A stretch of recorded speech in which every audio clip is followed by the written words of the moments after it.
conteur qui, au coin de la cheminée, entre 11h et minuit, tient en haleine un auditoire et subjugue un cercle de belles écouteuses avec un récit qui vraiment peu à peu s'empare des esprits et des imaginations. Ça, on dirait que Barbey en a besoin pour se mettre en train la machine imaginaire et romanesque. Ça se comprend très bien parce que c'est toujours plus ou moins lui le conteur, hein, on le reconnaît très bien, et il tient le dé de la conversation, et cette oralité lui permet de prendre tout son temps et lui permet vraiment de faire entendre une voix. Et il releva la glace qu'il avait baissée, soit qu'il craignît que les sons de sa voix ne s'en allassent par là, et qu'on entendît du dehors ce qu'il allait raconter, quoiqu'il n'y eût personne autour de cette voiture, immobile et comme abandonnée. Soit que ce régulier coup de balai qui allait et revenait, qui raclait avec tant d'apesantissement le pavé de la grande cour de l'hôtel, lui sembla un accompagnement importun de son histoire. Et je l'écoutais, attentif à sa voix seule, aux moindres nuances de sa voix, puisque je ne pouvais voir son visage, dans ce noir compartiment fermé. Cristallise, peu à peu, je dirais, le fantasme prend, et puis il y a assez souvent des effets de surprise foudroyante à la fin, hein, il y a cette longue montée, il y a d'un seul coup une surprise, une stupeur, quelque chose se découvre et on est foudroyé par ce qu'on a entrevu. D'ailleurs, qu'est-ce qu'on a entrevu? On ne le sait pas trop, parce que la plupart du temps, Barbey laisse les choses ouvertes.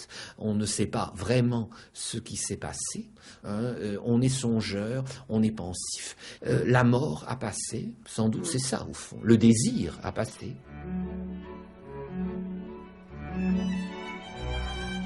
Une vie, une œuvre. Barbey de Révilly, Saint-Sauveur-le-Vicomte, 1808, Paris, 1889. À qui dédier cela? Par Françoise Estèbe et Jean-Claude Loiseau.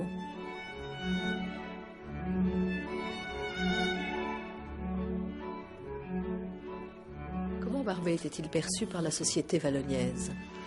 Comme un personnage peu recommandable. Le fait d'être le neveu de Pontas du Méril ne le désignait pas particulièrement à la faveur de milieux traditionnalistes, monarchistes et catholiques. Et puis, ces audaces qu'il avait dans ses romans le faisaient considérer comme un mauvais auteur. C'étaient des romans que les mères interdisaient à leurs fils de lire. Oui. Je n'aurais peut-être pas lu aussi précocement Les Diaboliques si ma mère ne m'avait pas interdit d'ouvrir ce livre-là. La transgression. Oui. Dans ces lieux à l'architecture si harmonieuse, architecture de raison et de géométrie, se passaient des soirées on ne peut plus libertines, folles. Madame Bois, vous avez des textes là-dessus. Oui, il est évident qu'à cette époque-là, Barbey de Révilly n'avait pas du tout de mal à trouver des exemples. Un contemporain de Barbey de Révilly note dans son journal particulier « Les folies de la noblesse après la tourmente révolutionnaire, après toutes les souffrances et les privations qui en résultèrent, la noblesse rentrée dans ses biens, tout au moins en partie, avait été prise d'une espèce de vertige et se livrait à toutes sortes d'extravagances. Clamorgan, quand il était jeune homme, passait pour être l'être le plus dissolu de la ville de Valogne. Les jeunes filles et les dames se racontaient avec effroi les orgies qui se passaient à l'hôtel du Grand Turc, rue de Poterie. Là, Clamorgan, avec plusieurs schnappants de son espèce, et disait-on en rougissant, avec des demoiselles de mœurs faciles, organisait des festins de sardanapale. Et à la fin, quand le monde avait perdu la raison dans les fumées de l'ivresse, on prenait la nappe par les quatre coins et on la jetait dans la rue, où elle tombait avec un bruit épouvantable de vaisselle, de verres et de bouteilles brisées. Donc, toutes les descriptions de Barbey de Révilly, comme dans le dîner d'athée, il était facile de trouver des exemples dans la ville de Valogne à cette époque. C'était un réactionnaire au sens étymologique du mot, c'était quelqu'un qui se voulait en réaction, c'était quelqu'un qui n'aimait pas son temps, qui prenait son temps à rebrousse-poil avec délectation, avec panache, hein, qui a construit toute sa personnalité et toute son œuvre délibérément contre. Philippe Berthier. d'une certaine façon. Il a très vite compris qu'il ne serait jamais un écrivain reconnu, célèbre. Son premier succès, il l'a eu avec Une histoire sans nom, un de ses tout derniers textes, alors qu'il était déjà septuagénaire. Donc, je crois qu'il en a pris son parti douloureusement très tôt, en voyant où allaient les gros tirages à une littérature d'immondice, selon lui. Mais il a décidé de faire, au fond, de cette maldonne, puisqu'il n'était pas né au bon moment, sa force. Alors, il faut peut-être déjà lever une ambiguïté pour ce monarchiste fervent qu'était Barbey de Révilly, qui était le défenseur du trône et de l'autel, était en fait d'une famille de petite noblesse provinciale et qui avait été anoblie récemment. Oui, Jacques Petit a fait des recherches sur la généalogie de la famille Barbey, a montré que elle ne pouvait pas avoir d'énormes prétentions nobiliaires. C'est une famille qui, très vite, si on remonte, touche à la terre, mais dans le sens presque agricole du mot. Et donc, Barbey n'était absolument pas le hobereau qu'on pourrait s'imaginer à la lecture de certains de ses romans. Et je crois que même dans les opinions extrêmes, opinions politiques et autres de Barbey, Pierre Le Berruyer. il y a l'horreur de toute atteinte portée au monde de l'enfance, y compris à la société encore proche de la fin de l'Ancien Régime, car il a vécu, Hermann Quérud dit dans sa biographie, l'enfant parmi les soupirs, entendant raconter les exploits des Chouans, entendant se lamenter sur cette révolution maudite qui avait bouleversé tant de choses et qui avait freiné l'ascension sociale, pas tellement ancienne, puisque la noblesse remontait à Louis XV, l'ascension sociale de la famille Barbey. Pourtant, Barbey n'a pas été très heureux dans son enfance.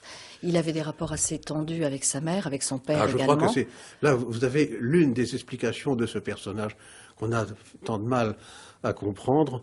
Sa mère lui préférait Léon. Léon, qui était un garçon doux et docile, alors que lui était sans doute d'un caractère plus difficile. Et comme sa mère le jugeait vaniteux, elle croyait combattre sa vanité en lui disant qu'il était laid. Oh, si elle avait pu savoir les dégâts causés par cette forme d'éducation. Puis enfin, je pense que c'est une éducation assez rigoriste, et dans un climat religieux jansénisant en tout cas. Et chez Barbey, on retrouvera toujours cette hantise du péché. Il a été le premier romancier du péché, avec une belle postérité dans laquelle on peut situer Bernanos et Mauriac. Et que les conséquences en étaient incalculables et que la modernité serait de plus en plus révolutionnée et révolutionnaire. Et il y a même des textes assez peu connus dans son œuvre critique qui est très peu lue, où il annonce pratiquement la révolution bolchevique et où il prévoit le chaos s'étendant sur le monde.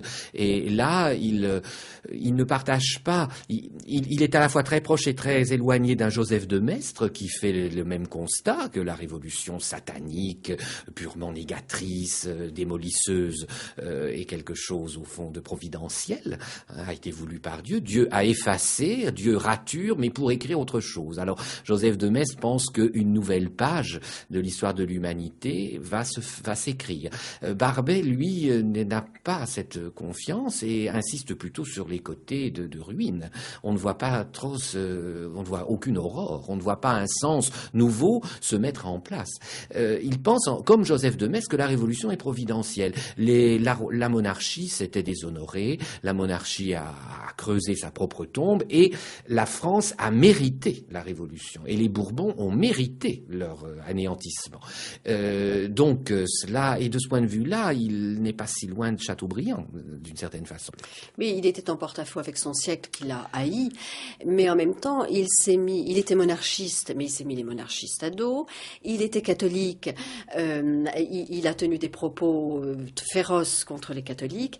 Finalement, Barbey a été détesté de quasiment tous ses contemporains. Oui, il a dit lui-même cette formule qu'on cite souvent, mais qui est d'une profonde justesse. Portrait dépaysé, je cherche mon cadre. Alors, il est dépaysé, il est désœuvré, en effet, et il ne trouve pas de compagnon, ni d'allié, parce qu'il va trop loin. Dans cette époque de mollesse, de compromis et de demi-mesure. Les catholiques trouvent qu'il est beaucoup trop catholique et les monarchistes qu'il est beaucoup trop monarchiste. Et donc, il est suspect, on le tient à l'écart, il est sulfureux et il est condamné, voué à une singularité, naturellement qu'il assume et qu'il cultive avec ce que son ami Baudelaire appelait l'aristocratique plaisir de déplaire. Alors ça, tout à fait. Hein, mais c'est certain qu'on ne le voit pas jamais dans un groupe. Sinon, à l'extrême fin de sa vie, dans les années 1880, où finalement on constate en effet qu'à force d'être anachronique, il se retrouve d'une certaine façon à la mode et en phase, nous dirions aujourd'hui, avec certaines tendances du symbolisme naissant, et on le voit entouré, enfin on le voit respecté et admiré par des gens comme Huysmans, comme Blois, etc.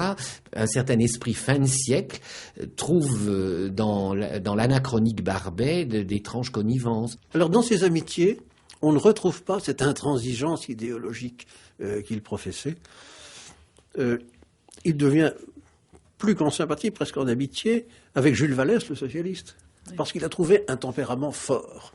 Et il ne déteste rien tant, il ne méprise rien tant que la mièvrerie, dans les sentiments, dans le style et par le conformisme. Est-ce qu'il n'y a pas une autre blessure essentielle chez Barbet, qui est celle de n'avoir pas pu participer à la vie publique? Parce que finalement, il avait ce désir. Il aurait bien imaginé une carrière politique ou diplomatique. Oui. Barbet est souvent représenté de profil, comme s'il ne daignait pas regarder son siècle. C'est possible, effectivement, que Barbet se présente souvent de profil. Joël Dupont. Je dirais de profil et également de haut.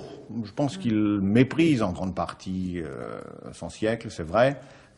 Surtout tout ce qui s'est accentué encore par la suite et dont on voit l'aboutissement maintenant. C'est-à-dire une sorte de nivellement, une sorte d'uniformisation, d'américanisation aussi de notre culture, dans le domaine vestimentaire, dans le domaine gastronomique. Enfin, donc quantité de domaines contre lesquels, évidemment, Barbet s'est toujours élevé de son vivant. Et son port de tête, son attitude peut effectivement peut-être symboliser cette espèce de rejet de son siècle et de l'évolution qu'il pressentait déjà. Barbet a été d'une certaine façon prophète.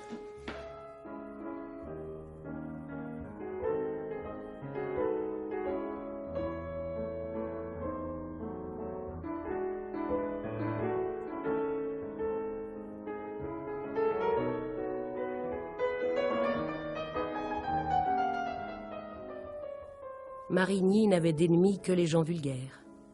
Même physiquement, il les choquait. Oh mon Dieu, oui, il les choquait, ces délicats. Il fallait les entendre. On le critiquait dans sa mise, dans sa physionomie, dans sa personne extérieure. La pire critique pour les gens du monde. Monsieur de Marigny avait l'éclatant malheur et le danger d'une de ces physionomies réparties non seulement dans les traits de la face, mais dans le corps, les attitudes, l'être tout entier. Le voile diaphane et brun, délicatement lamé d'or de la moustache orientale qui lui retombait sur la bouche, cachait mal le dédain de ses lèvres. Ses cheveux, qu'il portait longs et qu'il soignait avec un culte indigne d'un homme d'esprit, répétait gravement les caillettes, donnaient une expression trop théâtrale à cette figure où les clartés de l'intelligence se jouaient dans l'ombre creusée des méplats. Enfin, ses yeux, la seule chose qui l'eût vraiment belle, ses yeux qui avaient soif de la pensée des autres, comme les yeux du tigre ont soif de sang, étaient par trop insolemment immobiles. Tout cela n'était pas gentleman-like, sifflaient les linottes du dandysme. Politique écrivaillait 2 articles. Le temps sombre, pluvieux, maussade, déteignant sur mon esprit cette âme du monde dont il est extérieur. Dis bonjour en revenant à Apolline, allait dîner chez Godin, pris du grog après dîner. Vie dans la vie que ses alcools. Rentré, fait du feu, pas sorti. Le coiffeur est venu me fourrer des papillotes. Lui un volume de 378 pages sans les emparer. Je voudrais bien travailler un peu sérieusement, mais j'ai les nerfs du front tendus et douloureux. Donc après ceci, je me couche. Il est assez tard. Et pourtant, il voulait faire œuvre de journaliste, ce qui est un peu paradoxal pour quelqu'un qui n'aime pas son siècle. Oui, mais alors là, le journaliste, il faut le dire bien sûr, ça a été un gagne-pain. Oui. Barbet a été pauvre toute sa vie. Il avait juste touché un petit héritage dans sa jeunesse qui s'est empressé de jeter par la fenêtre. Et il a vraiment, nous dirions aujourd'hui, galéré et ramé dans le journalisme avec sans cesse des incidents, très souvent mis à la porte parce que les directeurs de journaux avaient peur qu'il fasse fuir les abonnés. Et donc c'est quelqu'un qui a qui a gagné sa vie avec sa plume, étant payé à temps la colonne. Et aussi, il faut ajouter qu'il pensait que le journalisme était une manière, peut-être, d'essayer d'agir sur ses contemporains. Il a très vite mesuré l'inanité de ce fantasme, mais enfin, il a peut-être pu fugitivement le caresser. Mais tout de même, dans le domaine littéraire, il a quand même fini par succéder à Sainte-Beuve au feuilleton du Constitutionnel, ce qui était une position tout de même très en vue. Sainte-Beuve qu'il n'aimait pas du tout. Pas du tout. Et donc il y a eu comme un parfum de revanche tout de même lorsque Barbet a hérité du feuilleton littéraire, des fameux lundis de Sainte-Beuve. Ils sont tombés sous la plume de Barbet.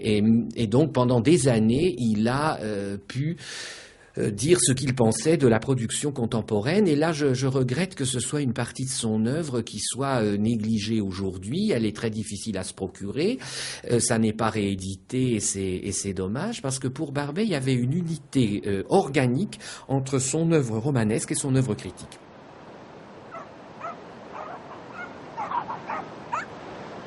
Effet attelé. Parti pour le plein par les dunes et les sables mouvants. Entre deux dunes, et revu la mer, ma mère, que je pourrais orthographier ma mère, car elle m'a reçu, lavé et bercé tout petit. Il était 4h30. Le soleil crevait au-dessus d'elle un banc de nuages couleur violette et faisait sur les vagues comme une gloire d'or qui les rendait étincelantes. C'était l'heure du flux. Elle arrivait, et très vite. Elle arrivait sur toute la ligne immense qui va de Carteret à Port-Bail. Resté là le plus que j'ai pu, à me raviver les sensations. C'était un verre de vie que je buvais.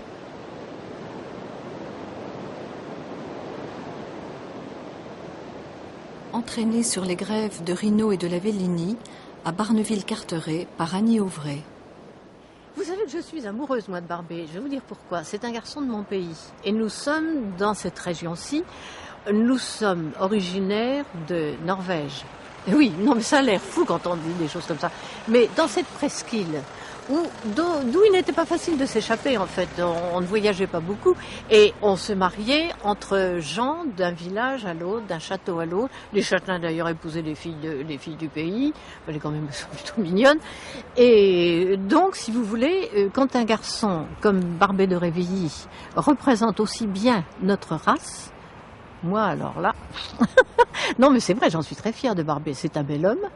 Il a des succès féminins, il est intelligent, il aime cette terre, mais par-dessus tout, il adore la région. Et il raconte ça dans ses livres. Il parle de la plage de Carteret, de tout ce pays, comme s'il parlait d'une jolie femme. Ça, c'est très précieux. Et il a écrit Une vieille maîtresse, je crois qu'il l'a écrite ici. Il venait souvent, on va aller au manoir. Ici à Carteret. Oui, on va aller au manoir de Carteret, où il passait des vacances. Et c'était des parents lointains. Enfin, vous savez, on cousine nous beaucoup. Et il allait donc chez ces gens-là, il était reçu très gentiment, avec beaucoup d'affection.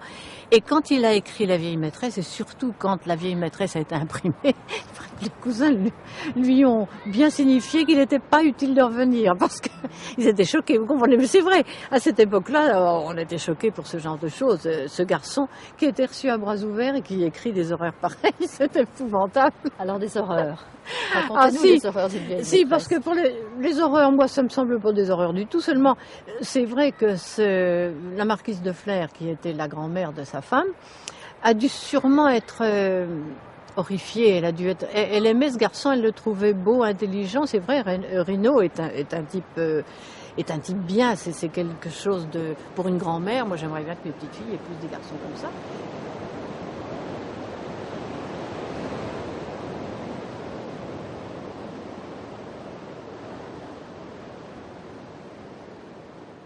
Nous sommes avec vous aujourd'hui, Pierre Le Berruyer, dans la ville natale de Barbé d'Aurevilly, Saint-Sauveur-le-Vicomte.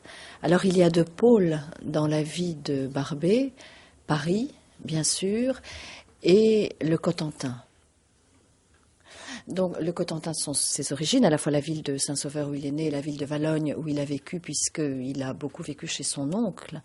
Donc, la Normandie, pour lui, c'est le début de sa vie, c'est l'apprentissage, l'éducation sentimentale de Barbé.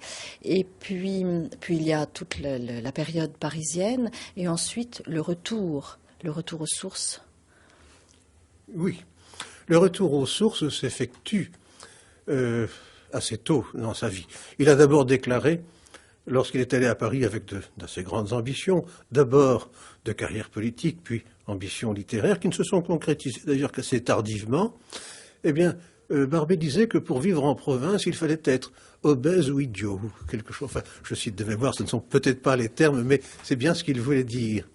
Alors, vous savez, les nostalgies correspondent à ses premiers grands romans.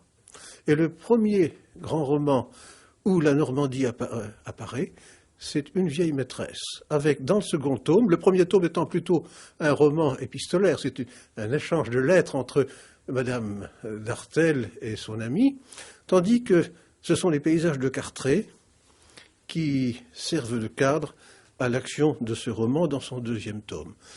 Barbé d'Aurevilly, jeune, allait en vacances à Cartré et à Barneville.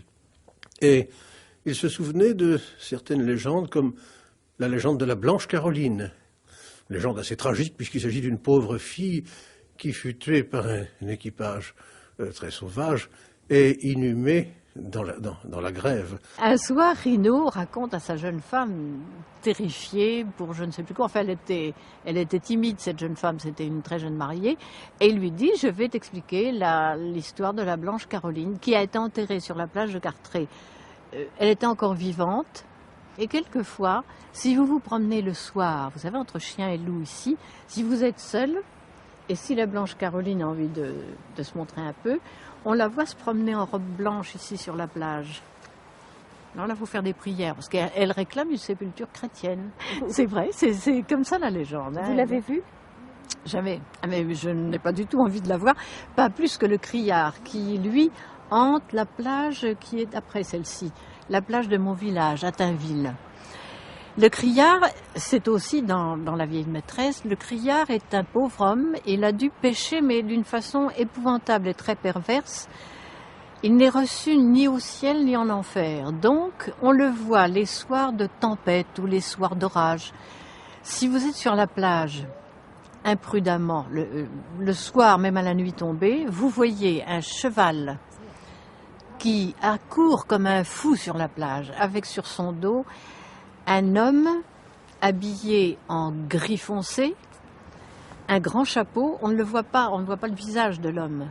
Mais le cheval, lui, a les sabots rougeoyants, comme s'il sortait en somme des flammes. Et quand le cheval entre dans l'eau, ses sabots fument. Et on les entend tous les deux. Le cheval hennit d'une façon terrible et l'homme sur le cheval pousse des hurlements inhumains. On l'appelle, dans le pays, on l'appelle le criard. Et alors, si vous le rencontrez, c'est mauvais signe. Ah oui, si vous le rencontrez, oui, parce que c'est pas innocent si on le rencontre. Si on le rencontre, c'est qu'un deuil va vous tomber dessus comme ça, et vous allez perdre quelqu'un de du manoir de Cartré. Et évidemment, Rino a tout de suite su que c'était elle. Il a bien reconnu le cri. Et la jeune femme, Ermengarde, elle, toute intimidée, qui ignorait, tout évidemment, elle ignorait tout ça, demande à son mari, mais qui est là ? C'est quelqu'un qui souffre. Et dit, non, c'est le criard. Alors il lui a raconté la légende du criard, alors qu'il savait. C'est comme ça qu'il s'est rendu compte que la Vélini l'avait suivi pour le récupérer. Ce qu'elle a réussi à faire d'ailleurs. Alors elle le recevait dans une auberge dans Barneville, presque dans le foin, quoi. Enfin, et puis ici dans les grottes. Non, mais ça devait être superbe, c'est pas. Mais il s'échappait la nuit et cette malheureuse jeune femme est morte. Elle est morte comment au fait, Ermengarde, je m'en souviens plus. Vous voyez ce que c'est. Cette jeune femme trop vertueuse, trop mignonne et trop calme. On l'oublie. Et alors, pour aller dans les dunes, dans les grottes, il suffisait d'attendre que la marée soit basse vous contourniez les rochers ici et vous avez des grottes dont une est appelée la grotte du... Comment est-ce qu'elle s'appelle la grotte... Il y a la grotte du dragon. Oui, ça doit être la grotte du dragon. Et c'est rouge. Mon ami Baudelaire aurait appelé la double postulation. Il y a la postulation évidemment vers l'idéal, puis la postulation vers autre chose. Et malheureusement, on ne peut pas les vivre ensemble. Et ce qui est le plus fort dans son roman Une vieille maîtresse, c'est qu'il nous montre bien qu'il n'y a plus d'amour avec Bellini. Il n'y a plus d'amour. Et pourtant, ils ne peuvent pas se séparer l'un de l'autre. Alors, de quel ordre est ce qui les cimente ? Pourquoi tous les soirs, Rino rejoint-il Bellini, alors qu'ils ne s'aiment plus depuis si longtemps? Et pourtant, alors quoi? Il dit avoir vu une Espagnole qui était sa maîtresse d'espagnol. C'est peut-être un épisode de sa vie pseudo-sentimentale, mais vous savez, c'est très difficile de faire la part de la création littéraire et de la réalité biographique. Mais je crois qu'elle incarne l'un des types féminins qui a fasciné Barbey. C'est la femme petite, noiraude et dominatrice. Alors qu'il y a à l'opposé la blonde, douce et délicate, qui, elle, est appelée à être broyée par le destin. Les femmes de Valogne, qu'il a si largement louées, étaient plutôt de quel type ? Type aristocratique. Oui. Oui. Il parle du bouquet de femmes de la messe de midi. Et son obole à la quête était proportionné, paraît-il, à la beauté de la quêteuse. Alors, pour en revenir à sa vie sentimentale, il parle d'une Hortense de 18 ans qui l'avait fait rêver. Autrement, je crois qu'il y a une passion dans la vie de Barbey, une seule, sa cousine, Louise Duméryl, l'épouse de son cousin Duméryl, qui était magistrat à Caen et qui habitait le château de Marcelay. Il y avait une différence d'âge entre Duméryl et son épouse. Alors, Barbey et sa cousine avaient l'un et l'autre 25 ans, et l'inévitable s'est produit. Barbey en sera marqué toute sa vie. C'est une passion contrariée par les convenances sociales, qui étaient beaucoup plus fortes à l'époque qu'aujourd'hui. Et le titre qu'il donne à l'un de ses romans, qui s'appelle « L'amour impossible », est à cet égard très significatif. La famille prend la chose assez mal, ce qui peut se comprendre, et il s'éloigne à ce moment-là de sa famille, de Caen où il a fait son droit, et il tente... Élevé. Et voyez, si la littérature, qu'on accuse tant d'immorale hardiesse, a osé jamais les raconter, même pour en effrayer. À cela près du petit souffle qui n'est qu'un souffle et qui passe comme un souffle dans le René de Chateaubriand, du religieux Chateaubriand. Je ne sache pas de livre où l'inceste, si commun dans nos mœurs, en haut comme en bas, et peut-être plus en bas qu'en haut, ait jamais fait le sujet franchement abordé d'un récit qui pourrait tirer de ce sujet des effets d'une moralité vraiment tragique. Le goût de l'inceste, la hantise peut-être, viendrait plutôt d'une autre cousine qu'il avait connue adolescent à Valogne et qui avait causé peut-être ses premiers émois d'adolescent, ses premiers tourments.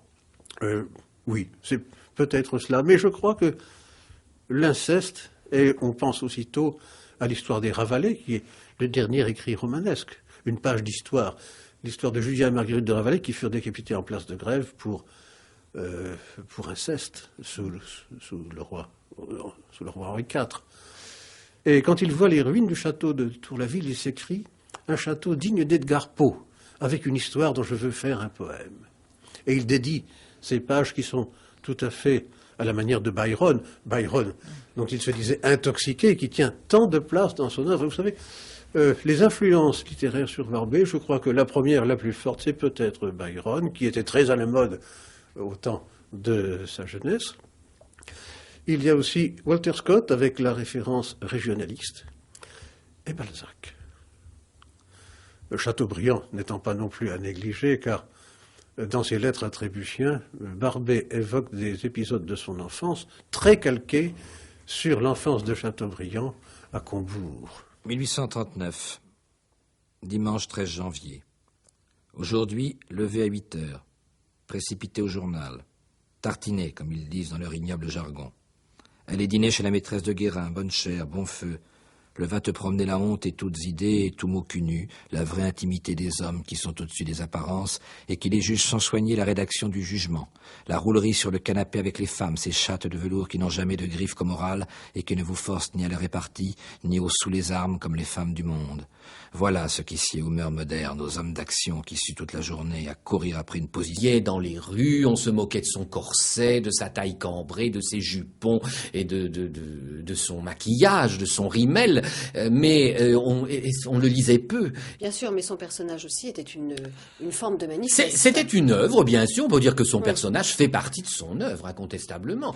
Et tout de même, il a écrit tout de même sur le dandysme et sur Georges Brumel, et pour lui, ce n'était pas quelque chose, c'était pas seulement un thème littéraire, mais c'était, il y avait des enjeux qu'on pourrait qualifier pédantesquement d'existentiels. Pour lui, être différent de cette manière, c'était une manière justement de résister, c'était une manière de ne pas se laisser avaler, phagocyter par la norme bête de la masse et de la majorité. Hein, c'était une manière de poser la supériorité inentamable de l'individu. Et donc, c'est un côté héroïque. Et on peut bien quand même rappeler que pour Baudelaire, le dandy, c'est une sorte de saint. C'est un héros et c'est un saint.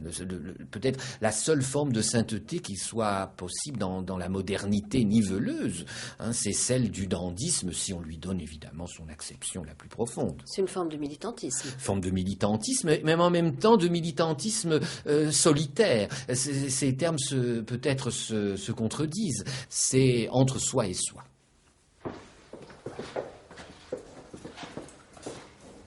Dans cette vitrine du musée Barbé, les vêtements du dandy. Oui, enfin pas l'ensemble, évidemment, oui, de la garde-robe de Barbé, qui devait être beaucoup plus fourni que ce que nous présentons ici.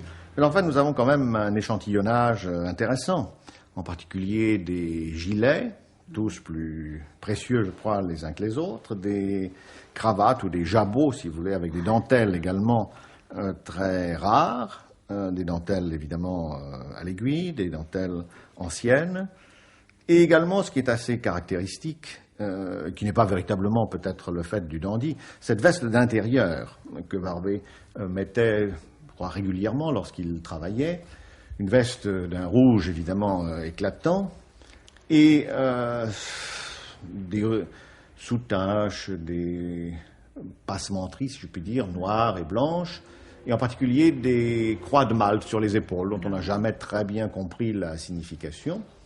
Et à ce vêtement, il faut ajouter évidemment la petite capuche, ou ce qu'il appelait plutôt son capulet, dont il se couvrait la tête lorsqu'il s'asseyait à sa table de travail. C'est un vêtement tout à fait caractéristique des goûts, je crois, de Barbé, et en particulier de son attrait pour la couleur du rouge, vêtement qu'il lui donnait, il le dit lui-même, c'est pas un air de cardinal, mais, ajoutait-il aussitôt, un cardinal du diable.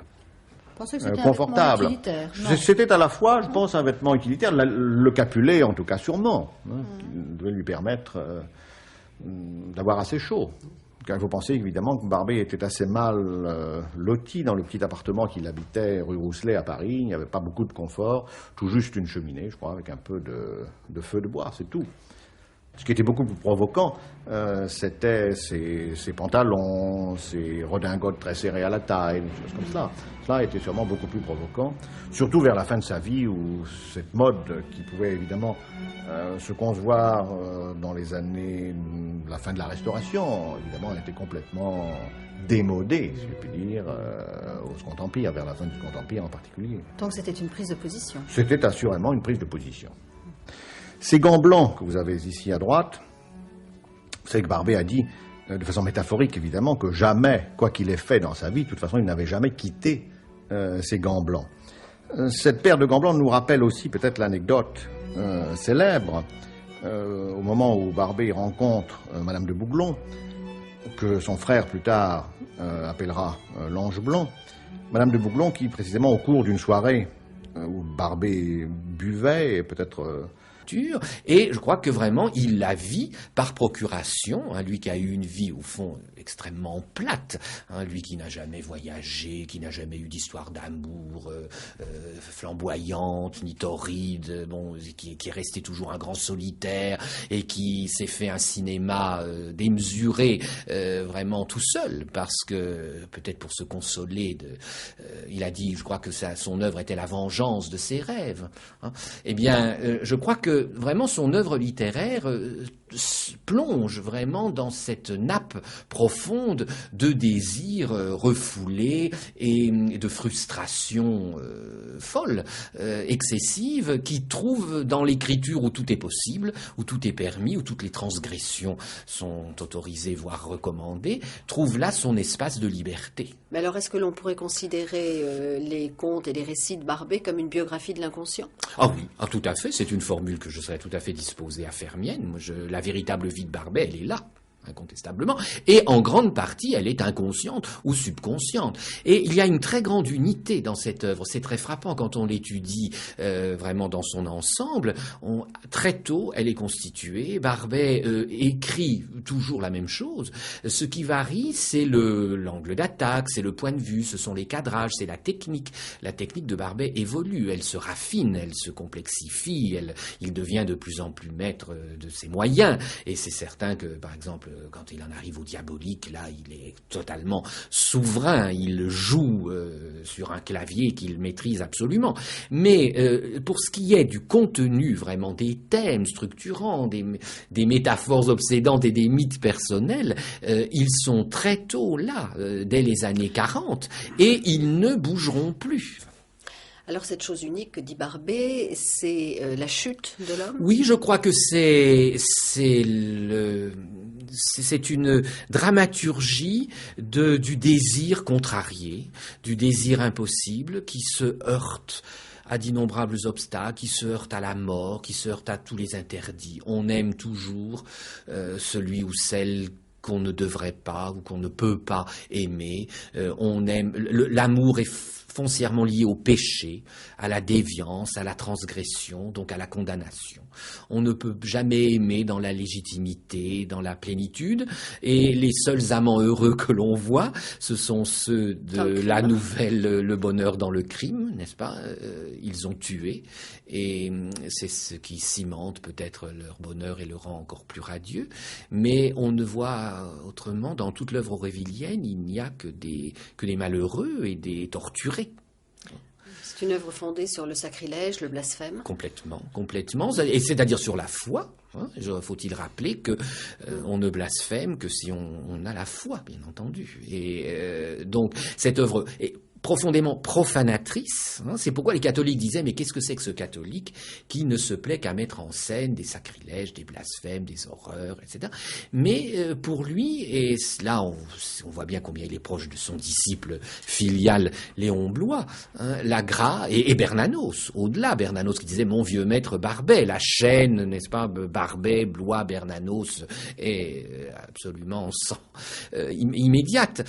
C'est cette idée que l'enfer, c'est le ciel en creux, selon l'inoubliable formule que l'on trouve dans une des diaboliques, et donc le romancier catholique, sans crainte ni tremblement, ne doit pas avoir peur de s'aventurer. C'est le chirurgien des âmes, il doit, pour guérir les plaies purulentes des âmes, il doit s'aventurer dans les égouts, dans les cloaques, il ne doit pas avoir peur de brasser les immondices et de prendre à bras-le-corps le péché.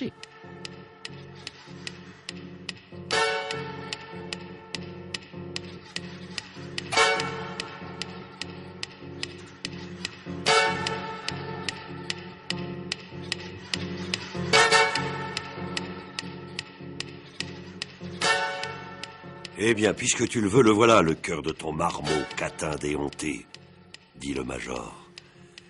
Et il lui battit la figure de ce cœur qu'il avait adoré, et le lui lança à la tête comme un projectile. L'abîme appelle l'abîme, dit-on.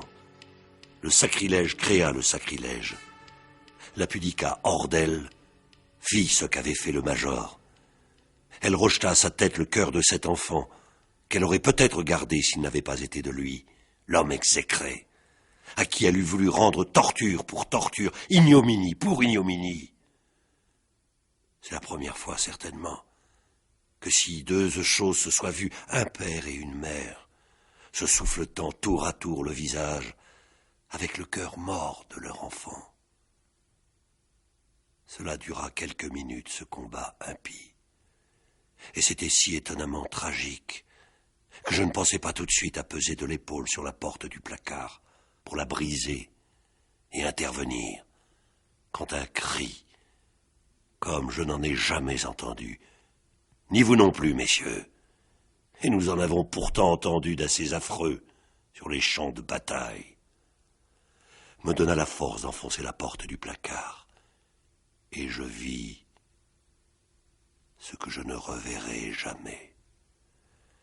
La pudica terrassée était tombée sur la table où elle avait écrit, et le major l'y retenait d'un poignet de fer, tout voile relevé, son beau corps à nu tordu, comme un serpent coupé sous son étreinte. Mais que croyez-vous qu'il faisait de son autre main, messieurs? Cette table à écrire, la bougie allumée, la cire à côté, toutes ces circonstances avaient donné au major une idée infernale. L'idée de cacheter cette femme, comme elle avait cacheté sa lettre.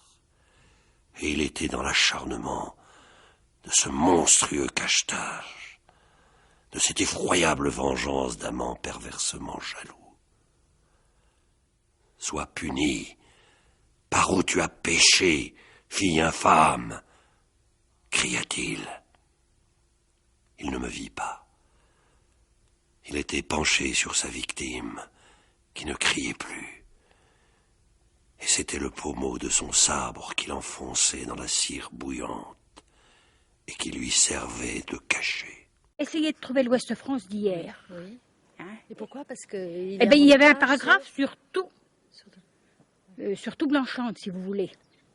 Et la maison où vous vivez ici, c'est une maison qui date de quelle époque, ça? Elle est très ancienne. Et c'était la maison du prieur, je crois. Oui. Mais je suis pas douée dans l'histoire, moi. L'homme aux gants de toile, l'as-tu vu, toi? Non, c'est le monsieur qui a tué, qui était caché dans le chêne et qui a tué la personne qui était ici, là, qui faisait sa toilette et qui était ici. Oui. Et après, il mettait des gants pour pas laisser ses empreintes. Parce qu'il était meurtrier, cet homme aux gants de toile-là, normalement. Et il était caché dans une chambre. Enfin, une chambre perdue dans l'abbaye. Il y a une chambre cachée dans l'abbaye, mais les Anglais ne vont pas vous la montrer. Non. Mon mari connaît la chambre cachée parce que quand l'abbaye était à vendre, il allait faire les visites avec la dame du notaire qui avait peur là-dedans, toute seule. Ben, c'est toujours, nous, ce qui nous a été dit, hein, Christine, qu'il y a un prêtre qui a été tué, on dit le cabinet de toilette, mais enfin c'est un genre de petite chambre, c'est un genre de petite... Il a été tué avec un arc-but, un truc comme ça. Ouais. À quelle époque? 15e, 16e, je sais pas. Ouais. 15e. Le fermier qui était là avant nous vous dirait qu'il ne pouvait pas avoir de cochons, parce que les cochons, ils se cassaient une patte en arrivant, il était complètement ensorcelé avec ses cochons. Enfin, toutes ces histoires-là. Hein? Monsieur Dijon, c'est ce qu'il dit. Vous éleviez quoi? Vous aviez des bœufs, des vaches? Des vaches, normandes. Ah oui. Voilà. Et les cochons, vous n'avez pas essayé de faire des cochons? Non. Pourquoi? Monsieur Fontir avait fait une porcherie dans l'ancienne église et les fermiers qui se sont succédés n'ont jamais pu avoir de cochons. Ils crevaient. Enfin, nous, on y mettait des moutons quand même. Des événements produits par le choc des passions ou l'invétération des sentiments qui donnent à un récit, quel qu'il soit, l'intérêt poignant et immortel de ce phénix des radoteurs dont les redites sont toujours nouvelles et qui s'appelle le cœur de l'homme. Ah oui. Mais vous savez, au Barbet d'Arabie, ben, entendu, il a créé un livre, l'ensorcelé, quoi. Vous l'avez lu, l'ensorcelé? Oh oui. Moi, je l'ai pu. Ah ben ça, c'est vraiment une histoire de sorcier. Hein. Elle était enquérodée, enfin, c'est le terme de par ici, elle était enquérodée et elle était amoureuse de l'abbé Comment? La Croix-Jugand, oui, c'est ça. Elle habitait justement à Broquebeuf, un château qui est là dans le bois. On va de Blancheland à Broquebeuf. Et la Marie Jard, oui, c'est ça, habitait au château de Broquebeuf. Barbey de Révilly a écrit Une ensorcelée. Oui. Il entendait les cloches dans la lampe de l'essai. Si le vent était au nord, il pouvait. Vous croyez que ça pouvait se faire? Si le vent était au nord.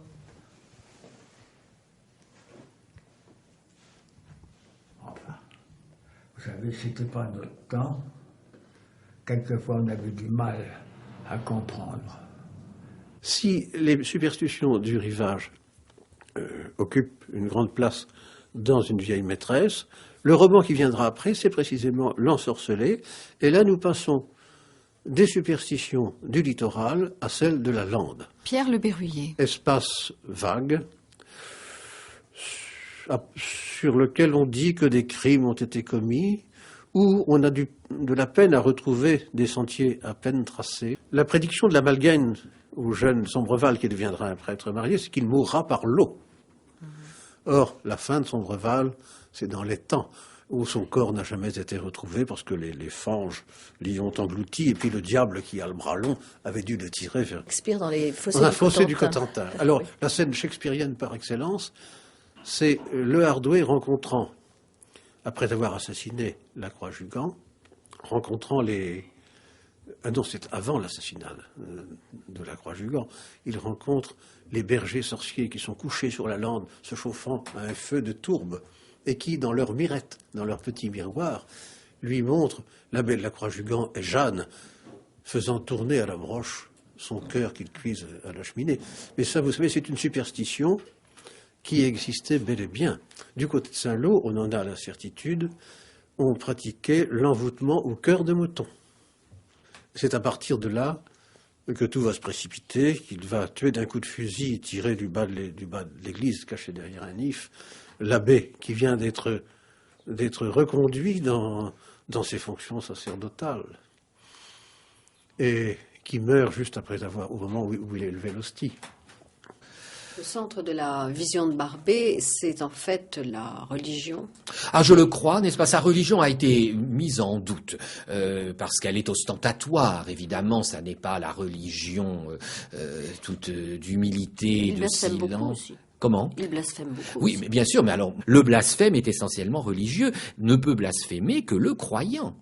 C'est pour penser par exemple à ce prêtre, cet ancien prêtre défroqué qui s'appelle l'abbé Renian, comme son nom l'indique, dans une des diaboliques, qui jette des hosties consacrées au porc, n'est-ce pas? Son hôte, lors de ce dîner d'athée, lui dit « Mon pauvre ami, tu n'as fait là qu'une triste cochonnerie. » En effet, si tu ne crois pas que c'est le corps de ton Dieu, tu n'as donné qu'un morceau de pain au cochon, n'est-ce pas? Donc, tu n'as pas blasphémé, tu n'as pas risqué le sort éternel de ton âme. Si, en ayant la foi, tu avais fait cela, alors là, ça aurait été crâne, et ça aurait eu de l'allure et du panache, métaphysiquement parlant.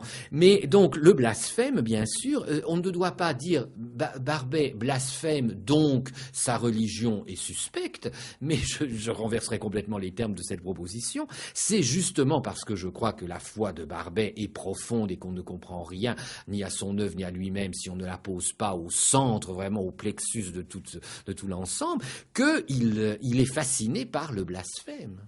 Le blasphème est un acte de foi à rebours, à l'envers. Est-ce qu'il y a un peu de Sade en Barbey? Incontestablement. Alors on a dit de Barbey comment d'un côté la sacristie, de l'autre côté le boudoir. Il transforme la sacristie en boudoir de Justine.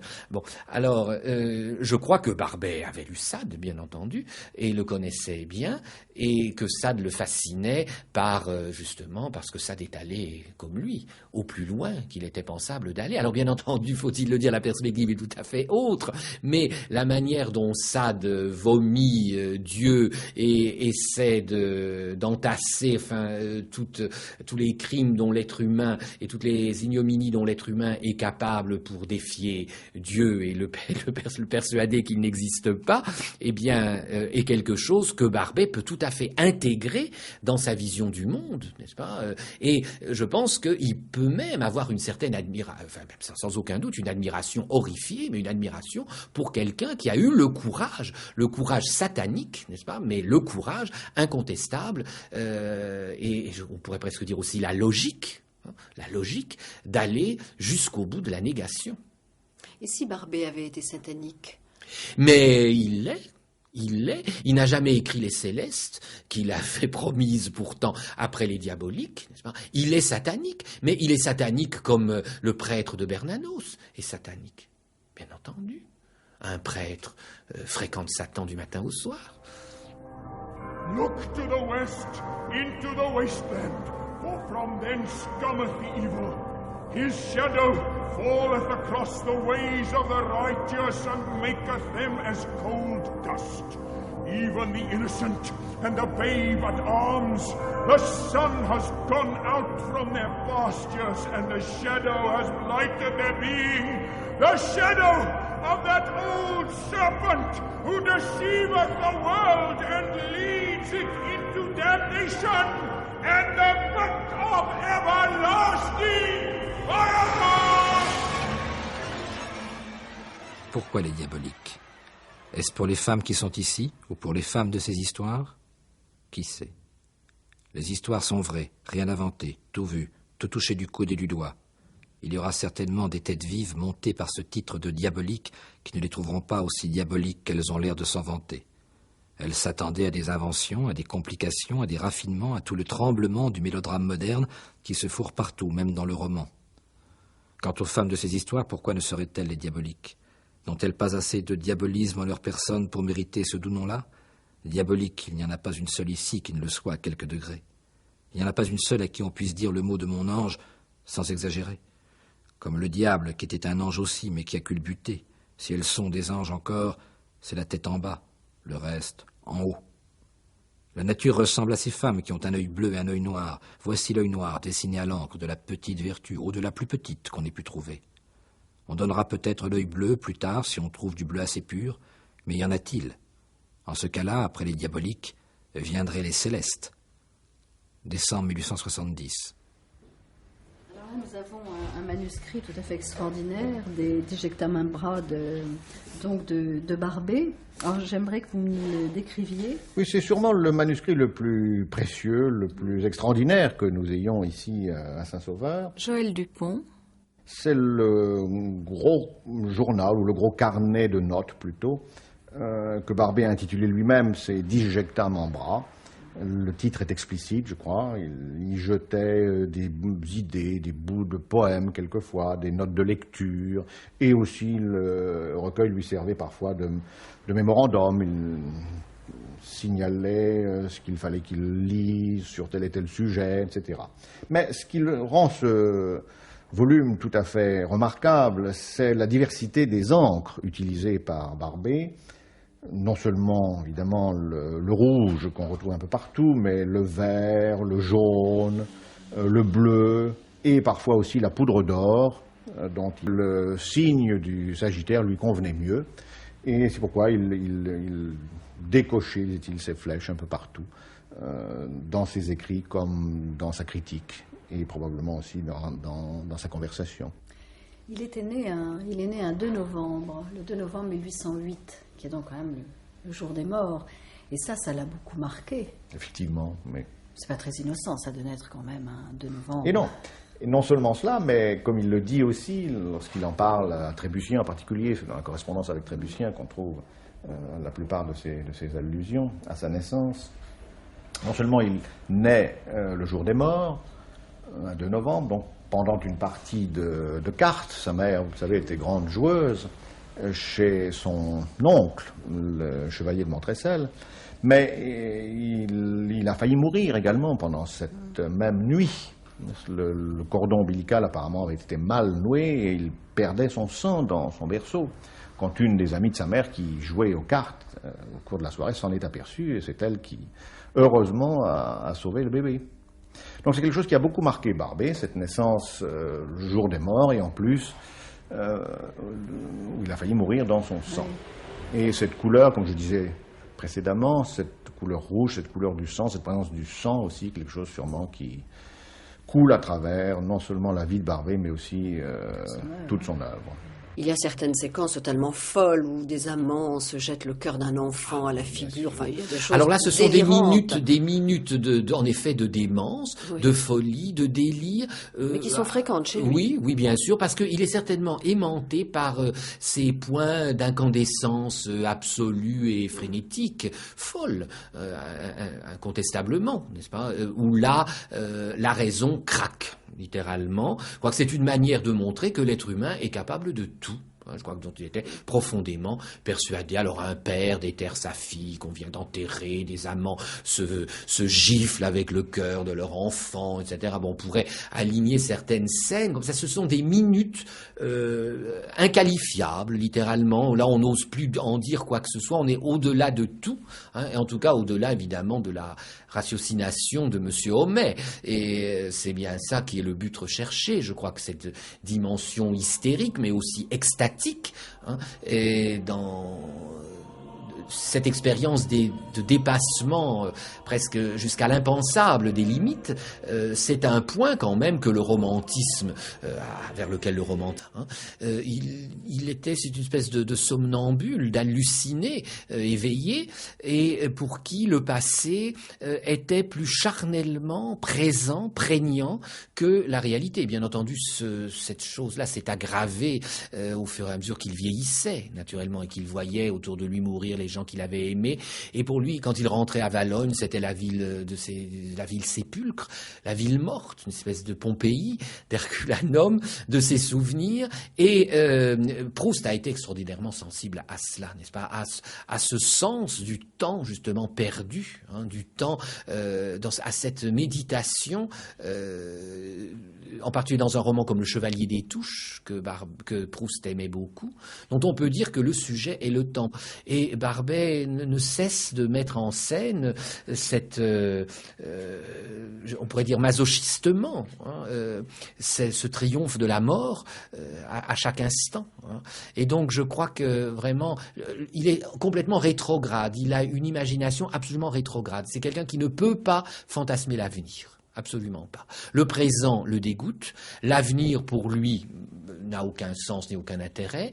Alors il ne reste que la dimension du passé, et c'est de celle-ci qu'il vit. C'est vraiment son pain, c'est son aliment. Et d'ailleurs c'est tout à fait lié à l'idée qu'il se fait de la survie par l'écriture, par la littérature.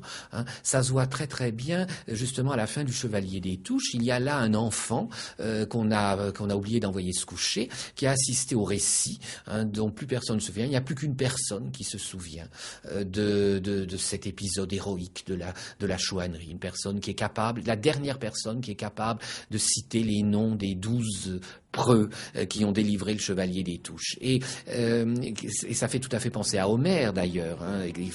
On donne cette liste de héros inconnus. Il a loué cet hôtel en 1872 et y a résidé assez fréquemment jusqu'en 1887.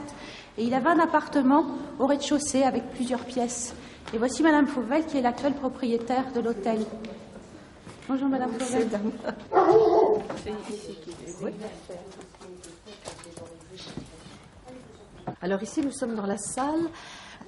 C'était la chambre à coucher de Barbet. Il couchait là. C'était sa salle. Oui, alcôve. C'était aussi sa salle à manger. Donc, il utilisait cette pièce-là comme salle à manger, comme chambre à coucher. Mais il n'y habitait pas toute l'année. Il y venait de temps en temps. Mais je crois qu'apparemment, au début, il aimait énormément cette maison. Il était vraiment tombé amoureux de cet hôtel particulier qui lui rappelait cette aristocratie c'est vrai. Du début du 19e siècle, cette aristocratie de la Restauration. Mais à la fin, je crois qu'il était très mélancolique. Et Barbé d'Aurevilly, on sent un peu l'atmosphère, son caractère, surtout dans la façon dont il décrit le le jardin qu'il aimait beaucoup.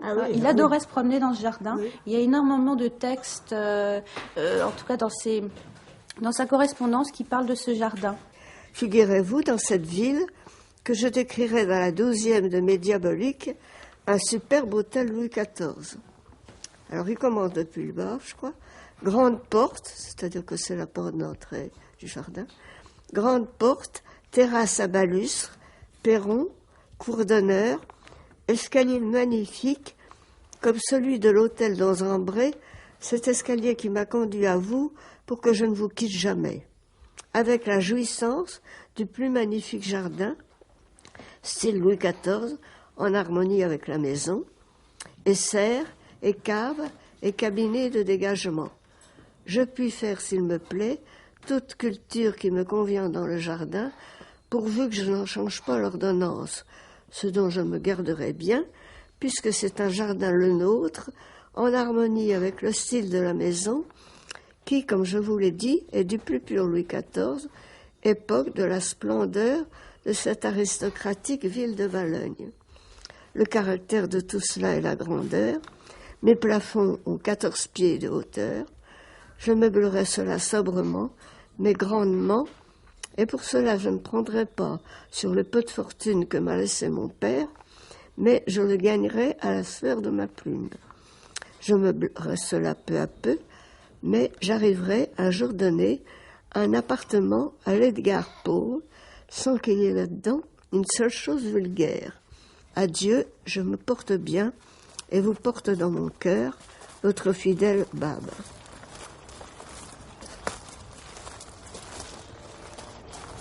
Il y a un an, une partie des murailles du château se sont effondrées et les pierres ont roulé jusque dans le cimetière, comme vous le voyez.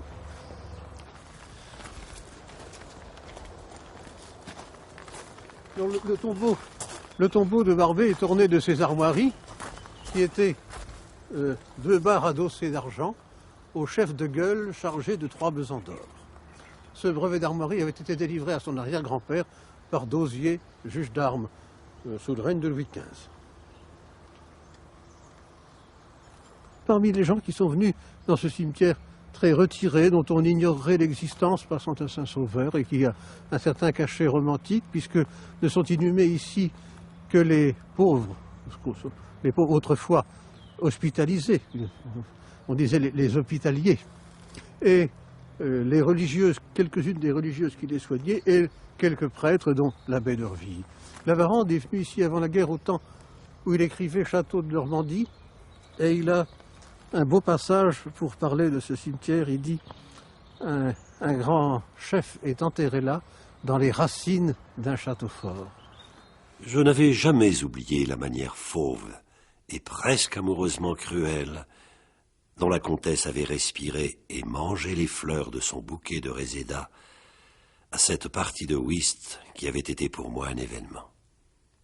Eh bien, fit le bonhomme, ces résédas venaient d'une magnifique jardinière que madame de Stassville avait dans son salon. Une fois morte, et quand il a fallu fermer son salon, car le tuteur de son fils a fourré au collège ce petit imbécile, que voilà riche, comme doit être un sot, on a voulu mettre ces beaux résédas en pleine terre, et l'on a trouvé dans la caisse, devinez quoi, le cadavre d'un enfant qui avait vécu. On est songeur, on est pensif. Quelque chose a passé. Le cercle se désagrège, le cercle d'écouteurs se désagrège, se dissout. On n'a plus envie de dire quoi que ce soit. Il y a des visions d'épouvante. Des visions d'épouvante. La mort a passé, sans doute c'est ça au fond. Le désir a passé, comme le désir c'est la mort. Qu'est-ce qu'on peut dire d'autre que la faute et sa sanction? Donc il y a, je verrais volontiers un symbole de cela dans un minuscule détail. À la fin d'une des diaboliques, on voit Barbet nous parle du dos d'une de ces belles aristocrates qui écoute, et ce dos est en sueur. Et c'est la comtesse de Damnalia qui a son dos en sueur. Évidemment, son nom est tout un programme. Cette comtesse qui a la damnation dans son nom, à quoi pense-t-elle? Elle a peut-être la même chose que nous, on ne sait pas. En tout cas, elle a chaud. Elle sut. Le récit lui a donné une bouffée de chaleur. Au lecteur aussi, sans doute. Et je crois que c'est l'effet voulu par Barbey. On est différent après avoir lu un texte de Barbey. On est déstabilisé et sans doute on est tenté. Oui. Et Barbey sait très bien manipuler le lecteur. C'est un manipulateur absolu, oui. N'est-ce pas?